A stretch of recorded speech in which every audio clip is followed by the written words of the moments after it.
ಗಂಡಸರ ಮಧ್ಯೆ ಸಭೆಯನ್ನು ನಮಗೆ ಹೇಗೆ ಕೊಡ್ಲಿಕ್ಕೆ ಸಾಧ್ಯ?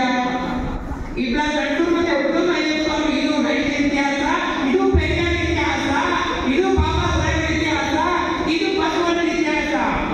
ಯಾಕೆ ಹೆಣ್ಮಕ್ಳನ್ನ ಒಳಗೆ ಬಿಡಬಾರದು? ಶಾಸ್ತ್ರ ಹೇಳ್ತದೆ, ವೇದ ಹೇಳ್ತದೆ. ಅದಕ್ಕೆ ಬಸವಣ್ಣ ಹೇಳಿದ, ವೇದಕ್ಕೆ ವಲಯ ಕಟ್ಟುವೆ, ಶಾಸ್ತ್ರಕ್ಕೆ ನಿಗಲವಾಗಿರುತ್ತವೆ. ವೇದಕ್ಕೆ ವಲಯ ಕಟ್ಟುವೆ, ಶಾಸ್ತ್ರಕ್ಕೆ ನಿಗಲವಾಗಿರುತ್ತವೆ, ತರ್ಕದ ಬೆನ್ನ ಭಾವನೆಯುತ್ತವೆ. ಆಗಮನ ತೂಗುತ್ವೈವೆ ನೋಡೆಯ ಮಹಾದಾನಿ ಕೂಡಲ ಸಂಗಮದೇವ ಮಾದಾರ ಚನ್ನಯ್ಯನ ಮನೆ ಮಗನಾನೆ ಎಂಬ ಮಾತನ್ನ ಬಸವಣ್ಣನವರು ಹೇಳಿದ್ರು. ಹಾಗೆ ಅಪ್ಪನು ಗೋವರ್ ಕಕ್ಕಯ್ಯ, ಒಬ್ಬರು ಮಾದಾರ ಚನ್ನಯ್ಯ ಅಂತ ಹೇಳಿರ್ತಕ್ಕಂಥ ಬಸವಣ್ಣ ನಮಗೆ ಆದರ್ಶ ಆಗಲಿ. ಇಷ್ಟು ಗಣತಿಗಳನ್ನ ಬದುಕನ್ನು ತಂದುಕೊಟ್ಟಿರ್ತಕ್ಕಂತಹ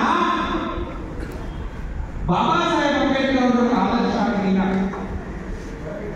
ಆಯುಧಗಳಿಂದ ಯಾವ ಜನಾಂಗವನ್ನು ಕಟ್ಟಲಿಕ್ಕೆ ಸಾಧ್ಯ ಇಲ್ಲ, ಆಯುಧಗಳಿಂದ ಯಾವ ಸಮಾಜವನ್ನು ಉದ್ಧಾರ ಮಾಡಲಿಕ್ಕೆ ಸಾಧ್ಯ ಇಲ್ಲ, ಆಯುಧಗಳಿಂದ ಯಾವ ದೇಶವನ್ನು ಕಟ್ಟಲಿಕ್ಕೆ ಸಾಧ್ಯ ಇಲ್ಲ. ಕೇವಲ ದೇಶವನ್ನು ಕಟ್ತೀರಿ, ಸಮಾಜವನ್ನು ಕಟ್ತೀರಿ, ಜನರನ್ನು ಉಳಿಸುವ ಪ್ರೀತಿಯಿಂದ ಮಾತ್ರ ಸಾಧ್ಯ ಅಂತ ಹೇಳಿರ್ತಕ್ಕಂಥ ಭಗವಾನ್ ಬುದ್ಧರು ನಮಗೆ ಆದರ್ಶ ಆಗಲಿ.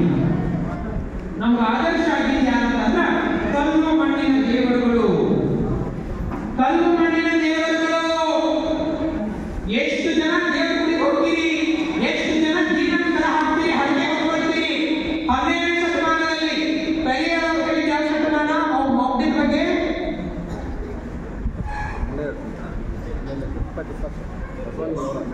ಬಸವಣ್ಣ 12, ಪೆರಿಯಾರ್ ಸಾಹೇಬ್ 18, 19, ಇದು 19ನೇ ಶತಮಾನದಲ್ಲಿ ತಂದೆ ಪೆರಿಯಾರ್ ಅವರು ಮೌಢ್ಯದ ಬಗ್ಗೆ ಹೇಳಿದ್ರು, ದೇವರ ಬಗ್ಗೆ ಹೇಳಿದ್ರು. ಆದ್ರೆ 12ನೇ ಶತಮಾನದಲ್ಲಿ ನಿಜ ಶರಣ ಅಂಬಿಗರ ಚೌಡಯ್ಯ, ಯಾರಾದ್ರೂ ಹೆಸರು ಕೇಳಿರಿ? ಯಾರಾದ್ರೂ ಹೆಸರು ಕೇಳಿರಿ? ನಿಜ ಶರಣ ಅಂಬಿಗರ ಚೌಡಯ್ಯ ದುರಂತ. ನಿಜ ಶರಣ ಅಂಬಿಗರ ಚೌಡಯ್ಯನವರು ಬರೀತಾರೆ, ನಿಮ್ಮ ದೇವರುಗಳ ಬಗ್ಗೆ, ನನ್ನ ದೇವರಲ್ಲ ನಿಮ್ಮ ದೇವರುಗಳ ಬಗ್ಗೆ. ಕಲ್ಲು ದೇವರು